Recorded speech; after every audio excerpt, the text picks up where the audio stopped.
Well, well, it's almost as if people stop being reactionary fucking sheep and actually play the game. But yo, what up? It's your boy UBEZERK, aka Shogun.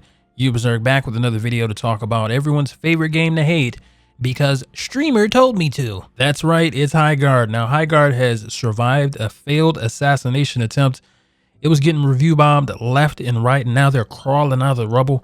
The reviews are swinging in the mixed favor because people are actually playing the game and not leaving reviews with less than a couple of hours being played. With people coming to the conclusion that it is a decent game, it's just going to need a little bit of work, and Wildlight is putting in that work. People wanted a 5v5 mode for some reason, and shortly after they did put that 5v5 mode in, and they also dropped a couple of quick patches for performance. So it looks like they are putting in the work. But now that the 5v5 mode is here, I gotta say, I'm not f***ing with it at all. I played one match and I said, oh, hell no. Their whole slogan for the game is a new breed of shooter. And with them adding the 5v5, it turns it into a mindless Call of Duty lobby where there's people not using abilities. There's not people using strategy. They just kind of dogpile the first person that they see. And I think that really takes away from the vision of what they have for the game. I think a lot of the people who want the 5v5 mode are people who don't want to play the game the right way or learn how the game is played. They just want a fragging experience, right? They just want to hop inside of a game and frag out and pop a couple abilities, which is fine, right? I think they should have maybe some fun modes in or different type of modes in that people can play. They can hop in and have an experience like that, but don't make that shit the focus.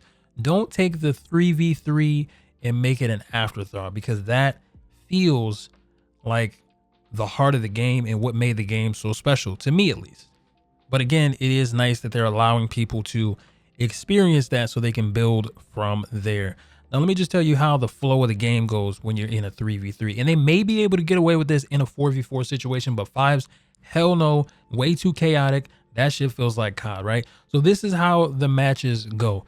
In the beginning, the intro stages, you have a little bit of time to reinforce the walls. It's kind of like Siege in a sense, right? And then there's a 10-second countdown. After the 10-second countdown, both teams are released from their base and they're able to farm crystals, buy things from different vendors, which will have different guns, and then hit the higher tier loot areas, which leads to fights. I know people are like, oh, this stage is too slow.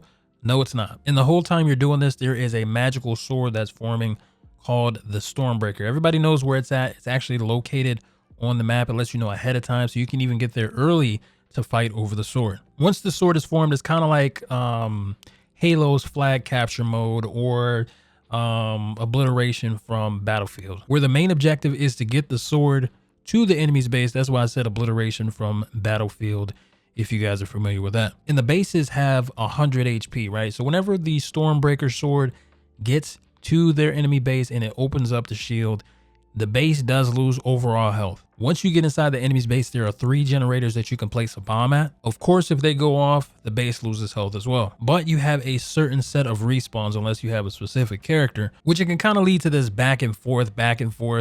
I like it a lot. It makes me strategize. I like games where I need to think and not just go in there and shoot. And it reminds me of like the earlier stages of Rainbow Six Siege when I used to play. And when you lose a match and you have to teleport back to your base, or you get sent back to your base, it kind of leaves you to strategize like, damn, how can I beat this team next time we approach them? How can I outthink them? How can I outmaneuver them? And hell, I'm going to be real. There was a couple of matches where we were getting stomped into the dirt, and the only option that we had to come back was to spend crystal at the vendor to buy better armor and better guns. Because every time we would run into them, we were getting stomped out. And I know what you're thinking, that's not fair. Yes, it is.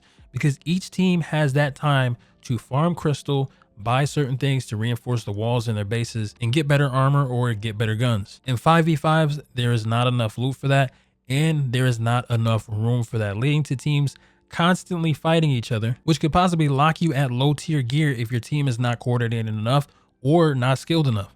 So I'm glad that they're listening, but they are going to have to be very careful with who they take advice from, especially when it comes to the FPS community. A lot of people think that COD is the standard for shooter games, and I don't even know why the fuck they think it. Listen, especially now, COD is in the dumps. So they'll come from nowhere offering all these bad suggestions to try to codify the game, to try to turn the game into COD. Well, not every game is supposed to be played like COD. When that just doesn't feel like that's supposed to be the vision for this game. Another mindless, brainless shooter. I mean, shit, they even tried to do that with Battlefield. Where's the self-res pin? Get your bitch ass out of here.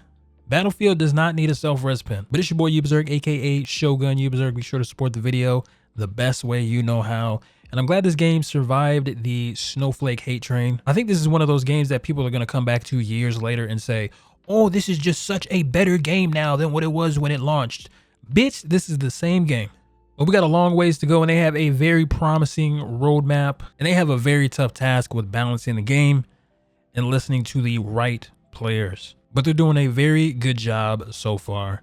And do me a favor, be sure to check out this video right here, because YouTube thinks you'll like it.